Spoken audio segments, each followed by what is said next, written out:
Hello and welcome to Channel's Book Club. I am Olakunle Kasumo. Let's get this episode started by focusing on a fascinating new book titled Disowned. If you have a woman or girl in your life, and of course we all do, you might want to get out there, get a copy, and read it. Once I started reading, I found it very difficult stopping. You'll probably have that same experience. The following reports on the public presentation of the book will tell you more about it. Enjoy this. Popular faces in the movie industry, corporate executives, members of the publishing sector, and a select number of guests gathered for an evening of no-holds-barred conversations about abuse against women. The event was the launch of Disowned, written by Anyianuka, a multi-talented TV producer and actress, as well as a first-time author. Well, not surprisingly, top actors like SILVA, Kate Henshaw, Ramsey Noah, Shafi Bello, Michelle Dede, and Ireti Doyle were in attendance. Nena's new book is a collection of 5 short stories about 5 abused Nigerian women and girls. It's a moving, spellbinding, and at times heart-rending book that takes on one of the most horrific yet much ignored occurrences in the society. It seems to be a book that will not leave any reader untouched.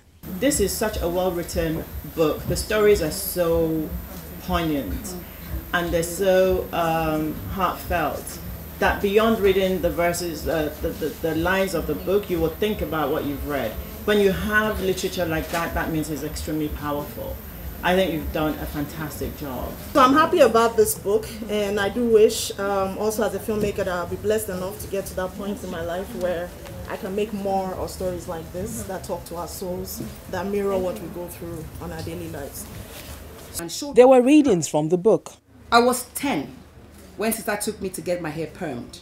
She put shiny gold-colored earrings on my ears, put unku cream on my body, and took me to see King in his office at the park. I was scared because I had heard stories from the other children at the park about how he slept with anything in skirt, irrespective of age.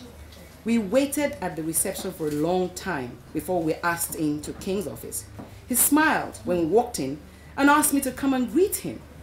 I looked at Sister, who had a grin plastered on her face, but she pushed me towards him and watched with delight as he pulled me to his legs and squeezed me into his fat stomach.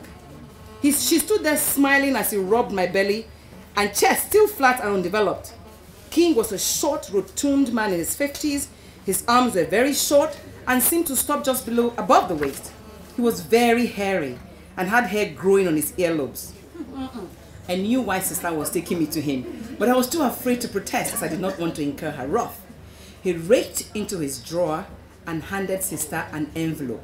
She made an excuse that she had to check on her wares, and as she turned to leave, I stood up to go with her, but she frowned at me and told me to keep King company. That night, Grandma asked me who had touched my body. When I told her it was Daddy, she did not appear shocked or surprised, just heartbroken. She told me not to tell Mother or anyone. Grandma convinced Mother to take me back to school and tell the teachers I had a rare disease that it caused a tumor to start growing in my stomach. Fascinating outcome, but the author never really set out to write a book. This journey started in 2009. It's Olive isn't 5 years, it's 9 years. So I'm sitting at the airport in London, and my flight had been delayed for 2 hours. So I finished reading a book I had, which incidentally is a Sefi Atta book. She's another woman I totally love. So I'm reading her book. I finished reading the book and I look, what am I going to do with 2 hours? I bring out my laptop and I started writing. The stories just kept coming.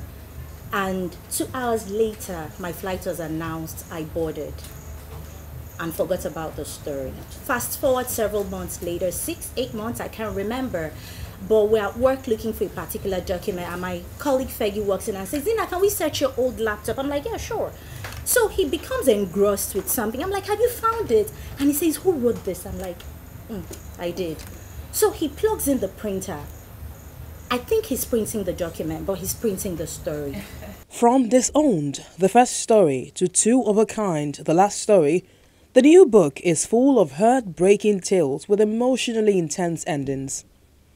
Perhaps the most notable thing about this story is that they are not too different from real-life experiences, even though society tends to deny the reality of rampant sexual, mental, and verbal abuse of females. My dad gave me away at age 18. Yes, at 18. When he gave me to a man older than himself.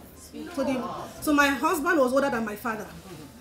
And in that marriage, I suffered both sexual abuse, physical abuse, emotional, verbal, spiritual, social abuse. Because like Betty, he won't let me have anything to do with my family and friends. I couldn't have friends, I couldn't do anything. And sex was always by force. So I could totally relate with that story. And when I read Disowned, I just couldn't put down the book. A panel session on abuse and institutionalized silence draws contributions, confessions, and possible solutions to the discourse. A film may be in the offing. If you need a face, if you need a voice to speak up for this women, I'm here. We as women need to stand up for our daughters. You must have that economic power. That's where you get it from.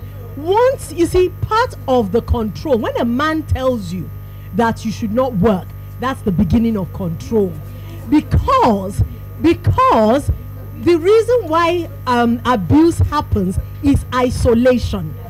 They must be able to isolate you. Once they can isolate you away from your friends, away from your parents, away from colleagues, that is the beginning of the abuse to control.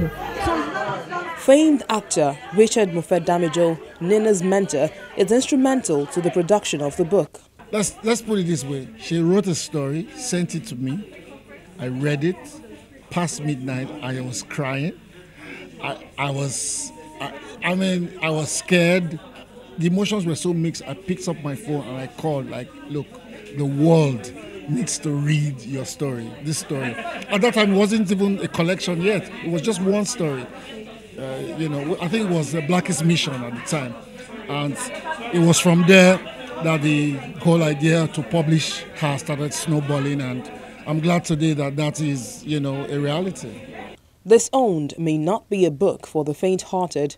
However, reviews of the book and Nina's bravery in telling stories inspired by the true experiences of victims may see the book in the hands of many in the coming days.